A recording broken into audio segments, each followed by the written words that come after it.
Oh, it's so good to be free. Hi everyone and welcome back to the Homestead Challenge. Today I just wanted to sit down, have a little tea, and chat with you about a topic that's been on my mind for quite some time. Normally in all my videos I'm doing something like cooking or gardening, so whenever I sit down I feel a little awkward, so excuse me there. But this topic has been on my mind for quite some time, and that is looking at two different ideas of minimalism and homesteading, which are both important topics to me that I find interesting and have cared about for some time now, and kind of reconciling them, because while I'm both interested in homesteading and minimalism, it doesn't really seem like they go together very well. So I want to talk today about how I think that they do go together, and if you are interested in both of them, I think that there's room for both. If you followed along with the Homestead Challenge, then you know that I think you can homestead wherever you're at. So that definitely means that you can be a minimalist and be a homesteader. So if you are interested in beginner homesteading inspiration, then please subscribe. I put out a new video every Tuesday, and in this video I'm going to talk about 5 ways that I did minimalism really wrong and how we're going to fix that. But first I think we need to maybe define homesteading and minimalism up a little bit. So when we think about homesteading, we might think of a cozy home, an overstocked, overflowing pantry, muddy boots in the doorway, food, fresh food to eat everywhere, food from scratch, perhaps a messy kitchen, house full of kids, all these things. And really, it doesn't seem to relate to minimalism at all. Then when we think of minimalism, we kind of think of, a ultra modern, sleek house. Everything is gray or white, no mess, no fuss, not storing anything extra, and maybe even a colder aesthetic. And I'm here to tell you that those don't have to be the only definitions of those words. So to me, homesteading is about making as much as I can from scratch to live a more natural, sustainable, healthy, and even financially savvy lifestyle. So those are my goals and why I do homesteading. And to me, anything that I do around the home that works towards those goals is homesteading. So whether that's making food from scratch, growing my own food, trying to source things locally, all of those are ways that I homestead, and they don't really necessarily have any sort of aesthetic that has to be related to them whatsoever. And then there's minimalism. So minimalism can be defined in a lot of ways, but usually we think about it as just living with less, using less resources, using less things, buying less things, and actually even kind of clearing mental headspace so we can make room for the things that are more important to us.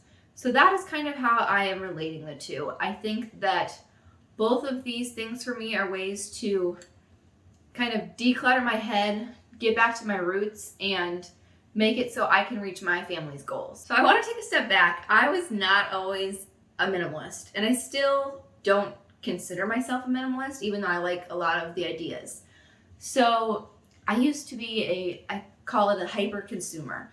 I used to buy everything from new clothes every season, new home decor every season, all of the holiday decorations, duplicates of many things. I would just go out shopping just to go shopping, not because I actually needed something. And I was like this most of my life. I think that many Americans are. We are taught that but through advertising and social norms that we always need more and more and more. So this hyper-consumerism really runs deep in a lot of us, and it still comes at me sometimes, for sure. So now I definitely still probably buy more than I should, absolutely. But when I do buy things, I try to do it, only if I need something. I try to source it responsibly. Either finding something secondhand. I do a lot of secondhand shopping, or buying things from sustainable companies, or something that's just really high quality that's going to last me for the rest of my life. So whenever we do buy things, it's not like you can't buy anything. It's just that when we do, maybe giving a little extra thought to those purchases. So I'm definitely a recovering hyper consumer, and minimalism came to me around 2010-ish. When Marie Kondo came out with the life-changing magic of tidying up, which I know if you're interested in minimalism, you've probably gone through, and you go through all of your stuff and see what sparks joy, and get rid of everything that doesn't. And I did this, and I went through, I probably got rid of like a truckload of stuff, honestly. And I did that, and it did help pare down a lot of what I had, but I didn't necessarily do it all in the right way when I did it back then. I was not into homesteading yet. I didn't really have my goals defined. I didn't have, I was married but didn't have children yet. I just really didn't know what I wanted out of the whole thing. I just knew that I wanted to get rid of stuff like everybody else was getting rid of stuff. So I'm going to go through 5 things that I kind of did wrong in that period of my life that I think I could have probably done a little bit better. So the first is decluttering everything that didn't spark joy. So when I first decluttered, I just got rid of a ton of stuff.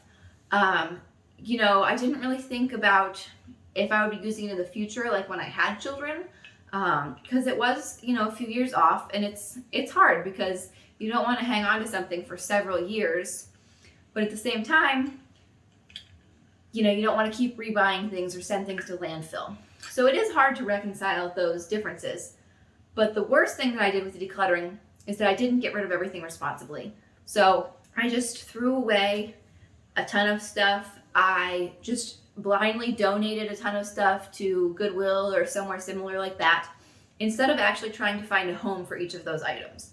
And while that would have taken me probably years to find a home for all of those things, that's really the responsible way about getting rid of your stuff. It's really time consuming, and actually makes you double check yourself when you're buying something new, in that it's really difficult to get rid of things responsibly. Many of you know, if you are interested in sustainability at all, that a very large portion of what goes to be donated ends up in the landfill. So even though I did donate most of those things, hopefully they went to good homes. Most of it was really good stuff still. I never donate anything that's in poor condition, but a lot of it probably went to landfill anyway. And if I would have, given things away for free on Facebook Marketplace, or there's usually a local buy nothing group where you can get rid of things, it might have taken longer, but I would have been, giving those things the proper home. And that's really how we should be disposing of things. Second is that I thought there was only one way to be a minimalist. In 2010, it was the time when everyone started painting their walls gray, when we all, it kind of took a turn. So I feel like even in the 90s and the early 2000s, homes were a little bit more eclectic, I guess. And then as home decor has become more affordable, we were getting out of a recession. It seemed like all of the stores were really curating their homes for us. So at that time, you would buy everything from a collection at Target, and that's what your house would look like. And I know, this still happens a lot, and some people love that, and that's totally fine. But for me, it's not really my thing anymore. This was a time of simple patterns like chevron. Not my favorite pattern, but it was really popular then. So when you thought of minimalism back then and the word came out that was a buzzword, you thought that, minimalism had to deal with aesthetics, so how your home looked. And you didn't really think maybe deeper into what minimalism really means and what it can mean for you. So third is not doing the mental work. When I first started my minimalism journey, like I said, I just got rid of stuff, and I was really just worried about aesthetics. I wanted my house to look really nice and clean. And, I knew that would kind of clear up some headspace for me. Just feeling, decluttered and knowing where everything that you own is really does help. And that's a great part of it. But I really didn't think, why am I buying all of these things? What's the reason behind my consumerism? So for a while, I did fall back into it. I emptied my whole house just to kind of fill it back up again. So it wasn't until I started the idea of homesteading that I really took a turn and not just got rid of everything, but started changing my habits of shopping in order to, kind of make this problem not just be a recurring problem over and over again. So it was when I started thinking about my goals for my family, which are the sustainability, health, and financial readiness, that I thought, those things became more important than buying new stuff. And as I started homesteading and filling my time more with making things from scratch and gardening and just slowing down a lot, and also creating all of these new hobbies, there was less time to shop. I could fill my time with different things, which has really helped me buy a lot less stuff now, and it's helped me mentally just, when I have a bad day, maybe I can go out in the garden instead of just going shopping. So that's definitely something that's helped me, and I think could help a lot of people. So the fourth is doing things the easy way is not always best. So with minimalism, you often think about, trying to save time. So minimalists often talk about simplifying everything in order to have the most amount of time available to do whatever you want. So at first, I actually thought about gardening and didn't want to do it because I knew it would just take up so much time to produce so much less than what I could buy from the grocery store.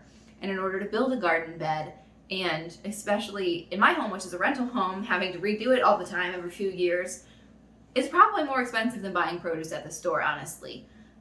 Just because you have to redo it so often. I'm only growing food for my family, buying all the seeds, even though whenever you buy a packet of seeds, it would be way too much for my whole family. All these things say, don't do it. It doesn't make sense for your time. But I found that I really enjoy gardening and I really enjoy being outside. And I found that this is a principle that I really want to instill in my son so he can see where his food comes from. And my hope is that he will want to eat more vegetables if he can see where they come from, hopefully. So all of these things mean that even though this is something to me that takes up a lot of time and is totally unnecessary, it's important to me. So it's okay to keep that in my life. And the final thing I did wrong, I touched on it a little bit, is the minimalism aesthetic versus function. So I definitely fell into the trap, of course, of worrying about the way things looked, but not just style-wise, like the colors and things, but inside of drawers. I got rid of things just because they wouldn't fit inside my drawer anymore. And then things didn't actually function properly for me. So I put everything away completely. There was pretty much nothing left, on countertops, whatever. And I found that both myself and definitely my husband are actually more visual people. So if things are put away completely, especially, certain items, we just won't use them. We just are the kind of people, like, if we don't see it, we won't use it. Especially for me with, like, crafting supplies or I don't even know what else, like jewelry, things like that.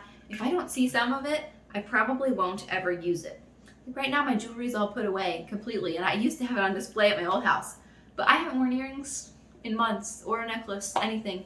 It's just all put away, so I don't even think about it.